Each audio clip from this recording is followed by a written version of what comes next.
Olá, aula nova. Então, o objetivo da aula, vamos aprender a usar os registros estatísticos, que a gente já criou, né? Fazendo uma coisa forte, para a gente poder usar comercialmente. Certeza que não vai entrar pelo cano usando esses dados.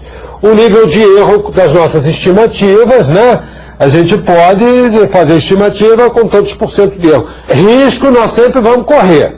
O que a gente quer é minimizar, é botar esses riscos os menores possíveis.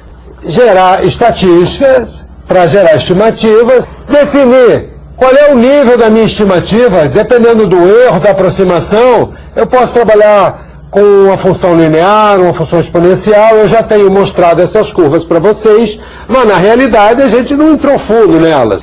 Lembrando que vocês veem isso lá na matemática, né? Vocês lá olham y igual a x mais b. Isso quer dizer o seguinte, que vocês estão olhando uma função linear, mas a minha função agora não é linear, não, é uma função contínua, né? Mas a minha função agora é de pontinhos. Né? Como é que eu trabalho isso? É isso que nós vamos ver aqui. E vamos aprender a fazer o que? Interpolação linear e não linear. E o que é interpolação, né? E os riscos que a gente está ao fazer isso daí, qual é o nível de erro, etc. Então esse é o nosso objetivo. Uma coisa que a gente deve observar aqui, alguns lembretes é assim, quando o projeto acaba, a gente avaliar o que deu certo para repetir e o que deu errado. Porque eu não vou querer fazer o que deu errado e vou procurar repetir o que deu certo. Então todo projeto, na metodologia PMI, no final tem uma fase de pós-mortem. Né? A mesma coisa aqui. O que eu contei que não foi legal, o que eu contei errado, etc. Né? Mostrar que esses dados são pontuais e não são contínuos, que quando a gente tem métodos pontuais, eu tenho que usar métodos de interpolação. Isso aqui muita gente estuda em matemática. Ah, mas eu não sei.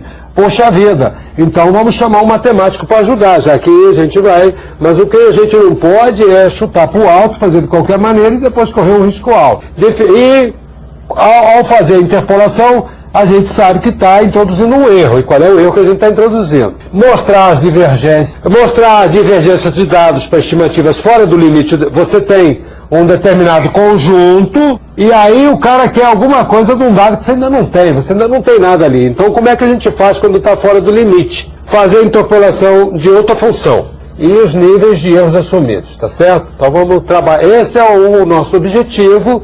O erro é uma coisa que a gente tem que se preocupar. A gente pode errar, mas sabendo quanto está errando. Eu preciso ter um conjunto de dados que me permita a gerência do processo e do produto. Né? A gente está falando aqui muito do processo, mas também coisas do produto. E preciso aprender a trabalhar com esses dados, porque senão eu fico com a massa de dados. Nós vimos que a gente usa esses dados para determinar fases, custos, prazos, percentuais de utilização, etc. Mas às vezes eu preciso pegar esses dados e como é que faz com esse vazio aqui? Né? Então esse é um dos nossos objetivos. Então vamos supor aqui que eu tomo uma empresa, essa empresa está trabalhando há pouco tempo, portanto tem poucos dados, portanto confiabilidade baixa, portanto risco alto. Eu fiz um registro segundo uma tabela e peguei essa tabela, está aqui a tabela, ó, estimados, total de realizado, horas trabalhadas e prazos de dias úteis, né? Você viu que eu tive um erro grande aqui, ó, estimei 82 e plotei esses gráficos, peguei essa tabela, é uma prática comum na engenharia. A engenharia trabalha muito com esse tipo de coisa, com pontos de um experimento. A gente faz um experimento, mede pontos e depois tenta estabelecer uma função. Peguei esses pontinhos, estão eles todos aqui, e coloquei no meu gráfico. Em cima desse gráfico, que é a minha proposta de trabalho hoje com vocês. Como é que a gente pode, de repente eu precisava de alguma coisa que está entre 82 e 130. Eu precisava de alguma coisa de 90. Não tenho informação aqui, né? Mas eu posso estimar? Eu posso estimar com relativa precisão? Então essa é a nossa proposta. Como eu tenho pouco dado aqui, fica difícil eu definir aqui uma função, né? Ainda de que valor pouco preciso. Aqui nós estamos colocando que a gente precisa enxergar esses gráficos de uma maneira gerencial, não de maneira pontual. Então, por exemplo, olha só, essa curva aqui está mostrando que eu fiz uma estimativa muito próxima da realidade. Portanto, isso aqui é uma reta com 45 graus. Começando a ver, opa, eu estou com nível bom de estimativa. Aquele negócio que eu estava medindo o erro e tal em cada fase eu estou estimando quase que perto de 100%, né, de certeza. Os pontos ou a falta deles podem nos levar a uma série de suposições. Ao assumir que o comportamento é próximo do linear, devemos saber que esta simplificação poderá nos custar caro. A gente tem uma tendência de achar que tudo é linear, é uma reta.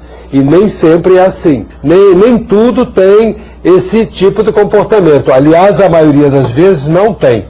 Desejamos correr menos riscos e podemos considerar que os pontos têm uma tendência de curva de segundo grau. Que, como eu tenho pouco curvo, existem métodos estatísticos, de métodos quadrados, etc., que o camarada vai medindo isso daqui e depois ele traça uma reta que seja mais ou menos equilibrada desses pontos. No caso aqui é porque eu botei uma função linear, mas eu defini que era uma função linear. Vocês podem fazer esse exemplo também no Excel. O Excel tem lá uma funçãozinha que mostra a tendência de curva. Você pode pedir para fazer uma reta, pode pedir para fazer uma curva de segundo grau, terceiro grau, quarto grau, até o sexto grau eles fazem, né? Lá o Excel tem. Se eu quisesse correr um pouco menos de risco, olha esse ponto aqui, como tá. Errei pra caramba. Correr um pouco menos de risco, de repente, de tomar alguma decisão, de repente a reta não é a melhor coisa que eu tenho. Então eu poderia partir, por exemplo, a curva de segundo grau. Poxa, peraí, aqui já está melhor, olha só. Já me aproximou mais daqui, Então a curva de segundo grau cabe melhor aqui. Claro que quando eu faço isso, eu assumo esse risco. Qual é o risco que eu tenho em assumir isso? Eu estou diminuindo ou aumentando o risco? No meu ponto de vista, estou diminuindo porque eu estou me aproximando mais da densidade de pontos. Agora, falar em densidade de pontos com 4 pontos é muito vago, né? Entendeu? Eu precisava de ter mais pontos, por isso que a gente tem que ter uma boa base estatística para poder fazer isso com mais firmeza, com menos erros, né? Então, aqui, esse meu polinômio aqui é horas homem trabalhadas, né? Só para exemplificar. Ou, peguei aqui uma curva logarítmica. A curva logarítmica já é outro tipo de erro, já me aproximou aqui, mais para baixo, tá? E aqui está para cima. Então, a gente vai olhando nos nossos dados qual é a tendência da curva, se essa curva aqui é melhor do que a outra, né? O segredo da gente deduzir é exatamente olhar para os dados, o que está melhor.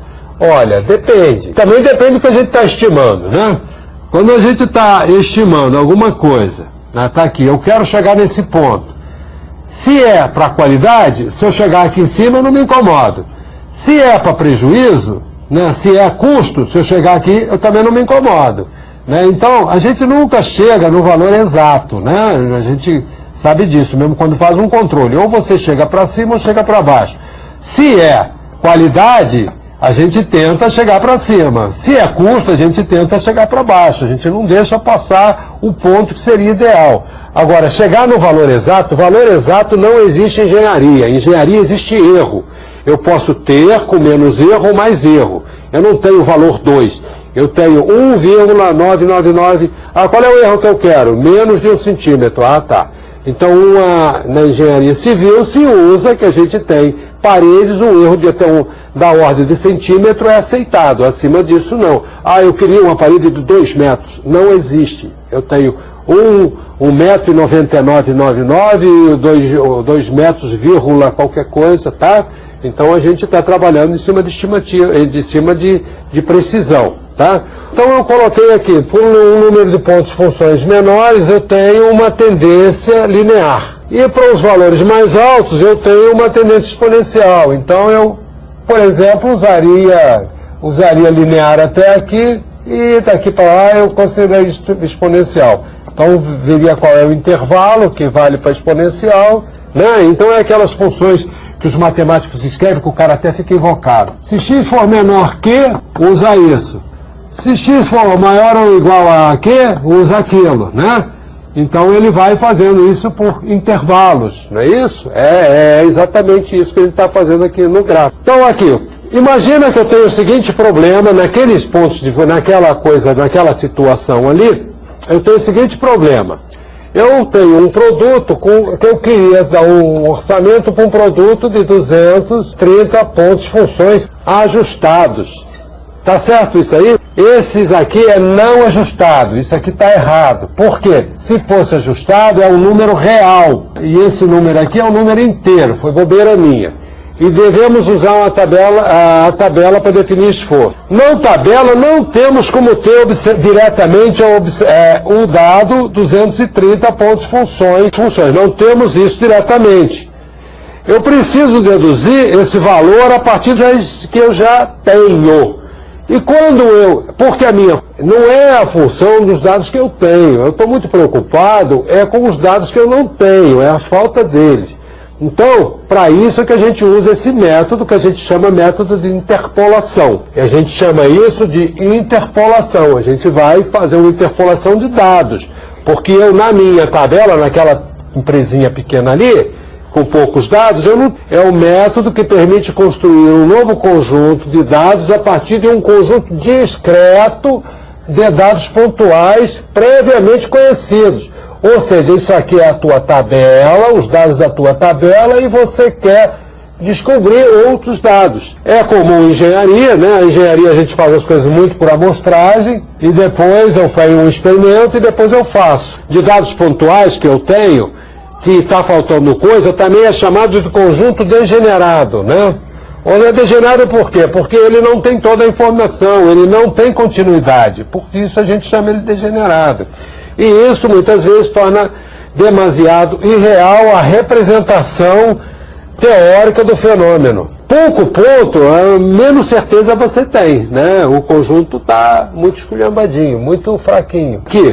Imagina aqui a seguinte situação, eu tinha esse ponto, esse ponto, esse ponto, esse ponto, esse ponto, e aí eu achei que era isso. Juntei daqui para cá, daqui para cá, para cá, para cá, para cá, para cá. Sabia que não podia passar de 1, né? Aliás, já construí a minha métrica para o intervalo variar de 1 a menos 1. E aí eu achei que era isso daqui. Quando eu faço isso daqui, eu estou fazendo uma coisa muito simples, estou pensando em coisas lineares, estou trabalhando com reta. Mas os pontos me levam a isso. Se eu tivesse um pontinho aqui, eu ia já tentar fazer um negócio. Ou então, como eu já tenho um pouquinho de conhecimento de matemática, eu já sei que isso aqui é uma interpolação do primeiro grau, porque eu estou botando curvas do primeiro grau. Então eu posso avançar um pouquinho e já pegar interpolações de segundo grau, né? Então aqui, ó, interpolações de graus superiores a 1.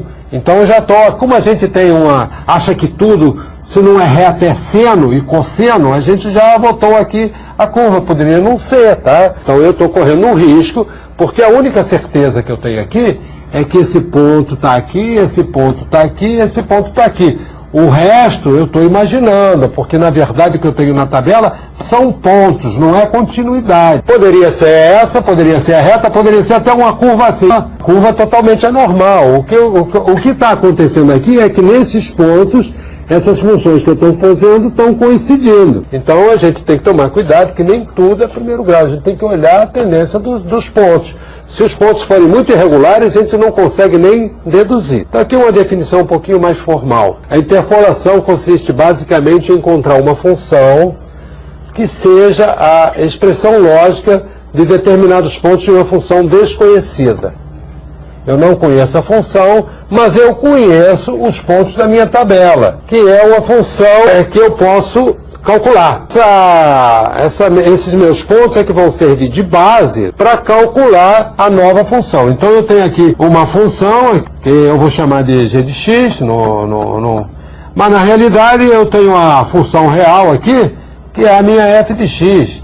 Né? Será que essa função que eu estou botando aqui, ela justifica de ser? Mas não sei. É claro que tem um erro. Eu sempre repito isso porque nós temos tendência, né? Se a gente não colocar isso como parte do processo, depois eu anoto. Né? O cara que faz medição e está preocupado com isso, ele tem que medir. Não tem esse papo para depois eu meço. Depois eu meço, aí o cara esquece, aí chega no final já era. Então isso tem que ser uma coisa muito amarradinha. Falar em amarradinha aqui, pontos de amarração de função, nós vamos olhar os pontos que a gente tem e a partir delas começar a trabalhar. Pelos pontos, é aquilo que eu coloquei, pode passar uma infinidade de funções. Não, infinidade de funções. A gente tem que ver, às vezes, a que se melhor ajusta ao nosso problema. O que a gente está buscando é sempre a função mais simples, com um erro menor. Os pontos de amarração são nos pontos de amarração, ou seja, os pontos da tabela, é onde as duas funções coincidem, né? Essa função aqui é a minha função desconhecida. Essa minha aqui é a minha função que eu só tenho os pontos. Na realidade, eu também não posso garantir que é ela, né? Quem quiser estudar interpolação, existe o livro do Newton, e vários livros de matemática, tem vários métodos de interpolação, o Newton é um deles, e vocês podem se dedicar a isso daqui. Os matemáticos adoram, a gente quando tem um trabalho mais profundo pode pedir ajuda de um profissional desses, né? Coloquei aqui algumas funções aqui. Eu tenho o ponto A, o ponto B. Para o ponto A e o ponto B eu achei função de A e função de B. Quando eu tenho dois pontos, eu consigo definir no mínimo uma função de primeiro grau. Ah, bom. E se eu quiser fazer uma de segundo grau? De segundo grau, eu tenho que ter no mínimo 3 pontos. Se eu não tiver 3 pontos, eu não consigo definir. Então a função mínima que eu consigo definir com 3 pontos é de segundo grau. Então observa, o número de pontos disponíveis já me dá o tamanho máximo que eu posso tentar de função. Se eu tenho 3 pontos, posso fazer primeiro grau ou segundo grau. Se eu tenho 2 pontos, só posso tentar primeiro grau. 4 pontos, eu posso fazer funções de terceiro grau, né? Então eu tenho aqui, então f de x, etc. Mas isso aqui quem tem matemática, vai na internet e procura ver interpolação, tá? Existe o método Newton, também tem teoria dos erros. Então, aquilo que eu acabei de falar, para n mais 1 pontos, existe um e somente um polínômio não superior a n. Tá? Então é isso. Mas vamos ver essa coisa de maneira um pouquinho mais prática. A interpolação linear, estamos supondo o comportamento linear entre pares de pontos. Né? Assim, para a tabela inicial, aquela nossa tabelinha, lembram? Que eu não vou botar uma curva de ajuste. Lembra aquela curva de ajuste? Porque, na verdade, eu estou querendo saber, é alguém aqui no meio. Ó. Esse cara aqui não é ponto, eu não medi, mas qual é o valor dele? Não sei.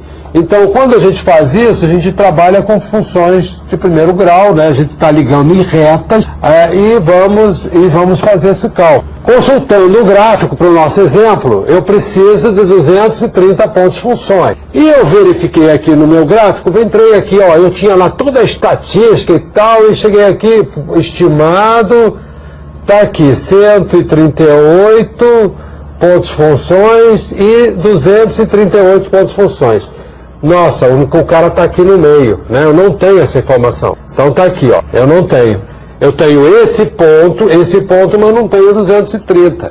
Do projeto de gestão de vendas, aquele que tinha ali, eu tenho com 198,20 pontos funções, eu tenho 9.600 homem-hora. Onde é que está aqui? 9.600 homem-hora.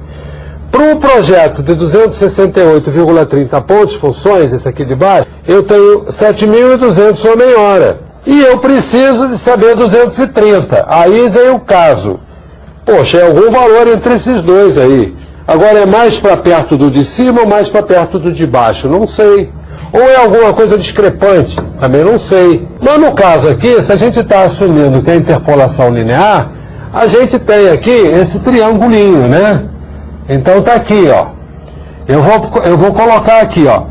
Para esse determinado número de pontos, tenho lá 7.200 horas. Aqui tenho 9.000 e poucas, 9.600, né? Então, vejam, eu tenho esse intervalo e tenho esse intervalo. Eu tenho esse intervalo e tenho esse intervalo.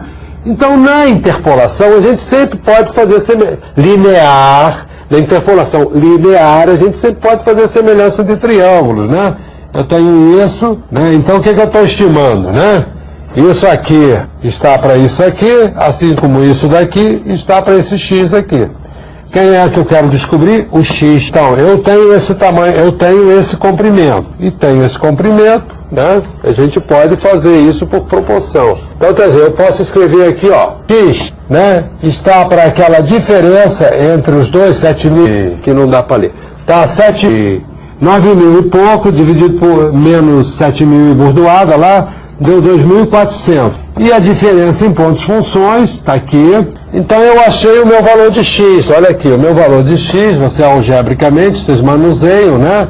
E eu vou achar que aquela alturinha lá vale 1.311,27. Como eu estava acima dos 1.200, dos 7.200, então o 9 é 9.600. Menos 7.200, que é esse cara que entrou aqui. Então está aqui. 7.200 mais 13.011,21,27, então para 230 pontos funções, que eu não tinha na tabela, mas aprendi a calcular.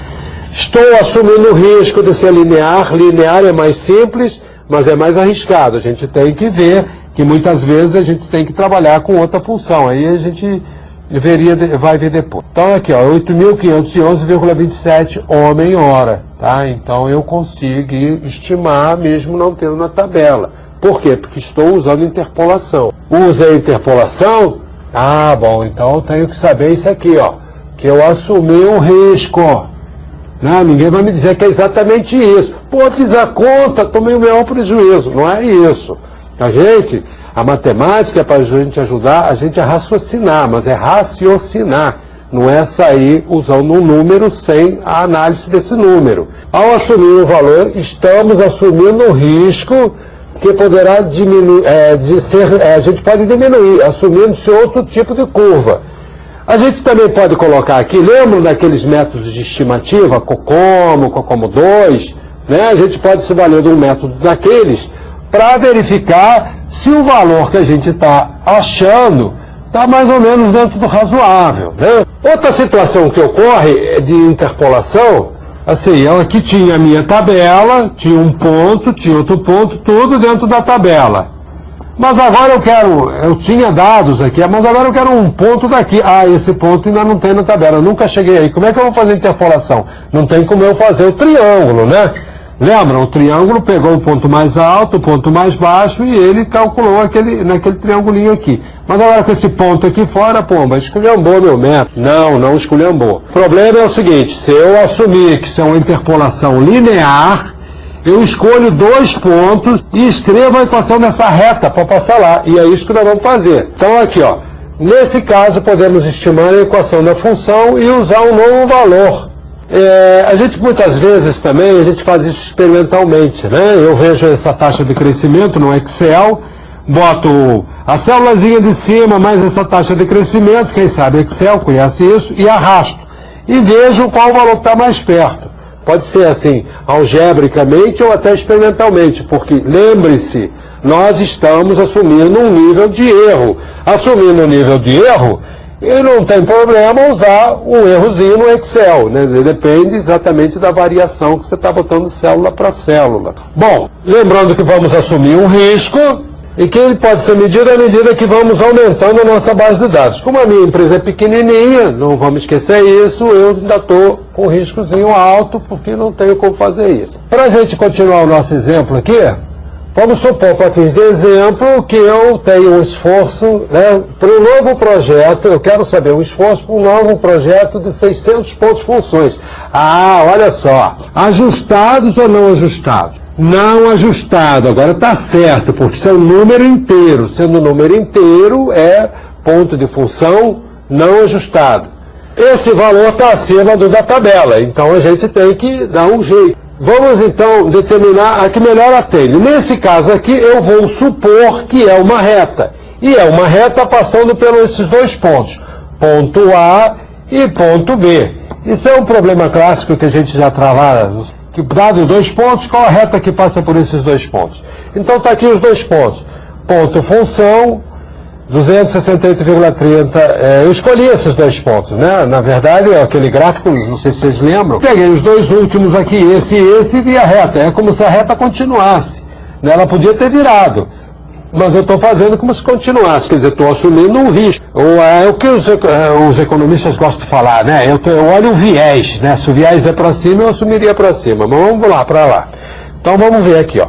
Ponto A e ponto B. Então, com isso daqui, eu vou tentar achar a equação dessa reta. Eu sei que a reta y é hx mais c, aplicando os pontos, eu tenho 7.200 igual a 6.268,30. 9.100 mais B, né?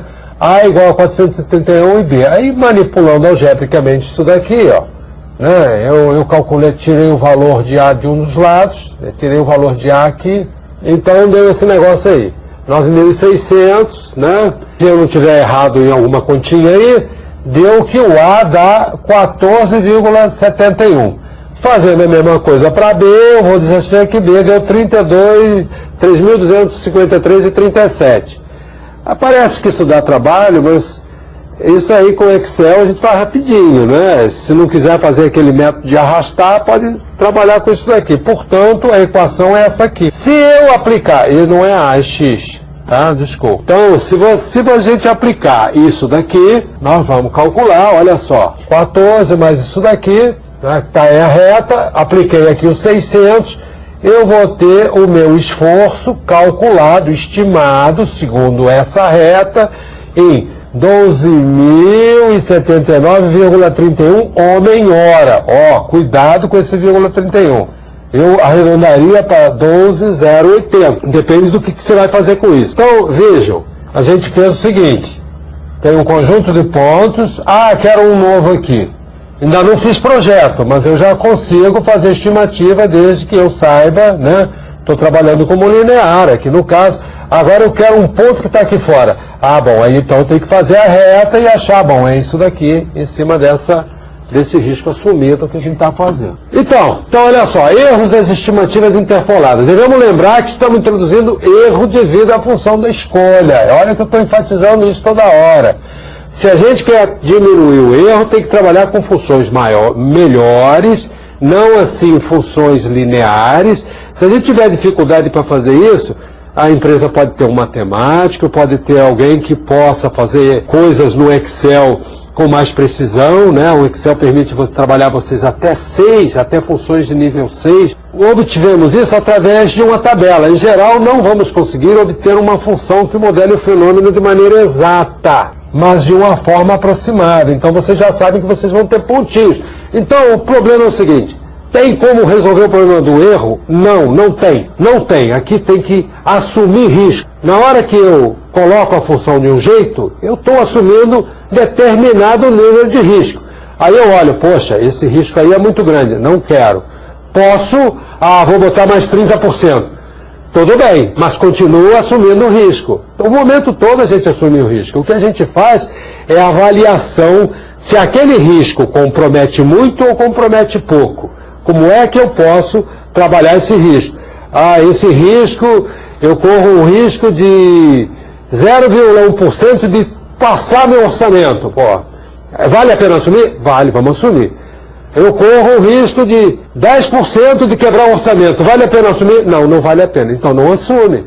Né? A gente tem que ter essa cabeça. Esse número aqui, eu fiz a conta e achei, esse papo não vale. Isso a gente está falando de orçamento, de risco, né? E a gente vai ver na próxima aula, quando falar em concorrência, que a gente vai ter que entrar pesado nisso, né? Surge outro problema, já que eu estou falando em risco.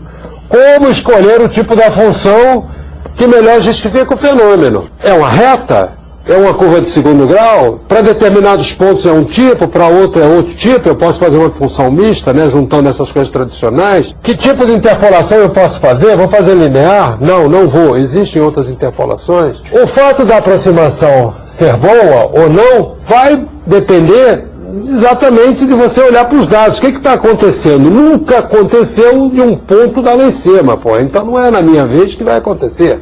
Pode acontecer. Deu uma crise. Mas aí, meu chapa, é assim, uma coisa super imprevista, né? Os pontos listados na tabela, por isso que tem que ter muito ponto, não é 2 nem 3, por isso que a gente tem que ter uma base de dados consistente, uma base de estatística consistente que me permita achar a função é essa daqui. olha, a melhor função que encaixa aqui é a função do seno, a função do logaritmo, porque vai me dar um errozinho de 0,5%. Então, os pontos, preciso de ter pontos, verificar tendências que devemos seguir, tá certo? E usar a função que melhor represente o fenômeno, embora a gente sabe que o fenômeno é sempre uma aproximação. Aliás, o pessoal que gosta de dados sabe disso, né? A gente, quando coloca lá que é a modulação da frequência, a gente desenha bonitinho aquela onda, mas sabe que não acontece assim, né? Redondinho. O fenômeno ele precisa, a gente sabe que tem um risco e que tem que estar convivendo com esse risco, tá? Determinar pontos desconhecidos, né? Vai verificar desses pontos x e y uma função g, que a diferença de g e f é o que eu vou chamar de erro, tá aqui. Então, a diferença entre o que eu tenho e a função real, né, porque eu não conheço a função real, e estimei uma função aqui que eu também não sei se é totalmente certa, mas dentro do que eu estimei, qual é o delta de erro que eu permito? Então eu tenho aqui um delta que é um erro. Isso aqui normalmente é um módulo, né? A gente bota módulo de f de x, né? G de x. O que é módulo? Que o erro pode ser para cima ou pode ser para baixo, cara. Existem vários processos matemáticos para tratar interpolação e erro. Não é o objetivo dessa aula, mas eu estou chamando a atenção que isso aqui pode ser tratado com muito cuidado. Então, de uma maneira simplista, podemos definir no nosso gráfico que seja limite considerado por erro. Então tá legal. Ah, bom. O meu ponto aqui é, fiz essa curva. Poxa, mas tem aqui, ó, eu acho que eu tenho um erro médio aqui de tanto, um erro médio de tanto. Então eu tenho outra função aqui, que seria o meu limite superior e limite inferior. Então aqui está o meu delta de erro, aqui está o meu delta de erro. Então, minhas estimativas, corro o risco de 0,1% para vir para cá, ou qualquer coisa para lá, da gente vir para cá. Isso aqui também, a gente pode, né, esse erro que está aqui, ó, essa diferença que está aqui, vocês podem lembrar lá da estatística da curva normal, não é isso? 99%, não me lembro, depende, né, da média do desvio padrão. A minha média está aqui. O meu desvio padrão é o afastamento. Então, se eu quero trabalhar com 99% de probabilidade de acertar, eu vou botar aqui o meu limite superior e o meu limite inferior. Então, as minhas estimativas dando aqui, eu sei que eu vou ter 99% de erro de acertar. Bom, mas agora, essa partezinha aqui para fora, eu tenho que pensar se é vantajoso entrar aqui ou se é vantajoso entrar aqui. Então a gente tem que estar preocupado com o erro. Aí vocês vão usar todos os conhecimentos que vocês estão aprendendo aqui na universidade. Os conhecimentos são integrados, não existe medidas, não existe estatística, não existe matemática, existe conhecimento, e esse conhecimento tem que ser usado. E ele é usado agora, por exemplo, em minimizar os erros e a gente poder ter segurança. Está aqui a curva que eu coloquei para vocês, que seria, por exemplo, a curva de esforço. Já que eu determinei o erro, eu botei aqui meu limite superior e meu limite inferior. As minhas decisões estão aqui. Então eu já sei que 99% das minhas estimativas vão estar certas. Agora, 1% vou errar. Não, mas esse 1% aqui não pode ser aquela concorrência que você se estrepou, não é isso? É em cima dessa estatística que a gente trabalha. Então, 99% das estimativas estão corretas, perfeitamente. 1% deu errado. Azar faz parte do negócio. Erro faz parte, risco faz parte de qualquer negócio. Quando o cara abre um botequim, ele corre o risco do chopp estar quente e ninguém voltar. É ou não é? Ninguém vai acreditar naquele papo que você abre um negócio e vai ser um empreendedor, um baita empresário sem correr risco nenhum. Risco é toda hora, meu. Se não souber lidar com risco, é melhor não ser empresário. Bom, então está aqui só para a gente ir finalizando. A interpolação de dados deve ser feita com muita técnica. E ao se estimar um valor, estamos assumindo um risco. Estou repetindo isso toda hora, hein? Pode-se aprofundar a teoria matemática. Existem teorias e métodos estabelecidos para trabalhar riscos com segurança, riscos e interpolações. O nível de erro não deve ser desprezado nunca. E se vocês não tomarem cuidado com isso, vocês podem tomar um prejuízo bem alto, né? Se o prejuízo for só de trabalho, tudo bem, né? Agora o prejuízo às vezes é de rebentar mesmo, né? Perder empresa, etc. Quando se trata com uma base de dados com pouca informação, a gente tem que tomar muito mais cuidado, tá bom? Porque a gente ainda não tem, a interpolação vai ficar muito fragilizada por falta de pontos. Vocês estão com o mínimo de pontos, que nem a gente viu. Na próxima aula, o que eu estou a fim de fazer? E vamos concluir a nossa disciplina apresentando como é que a gente usa isso na gestão de um contrato, em uma concorrência pública, na definição do risco pelo contratante, risco pelo contratado, e vamos em frente. Então esse é o nosso trabalho.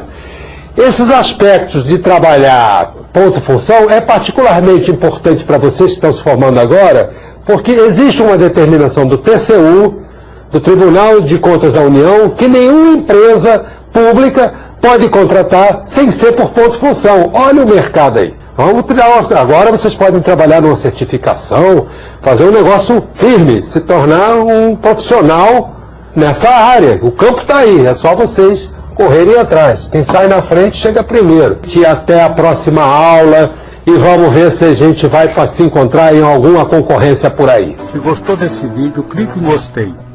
Compartilhe com seus amigos e se inscreva no canal.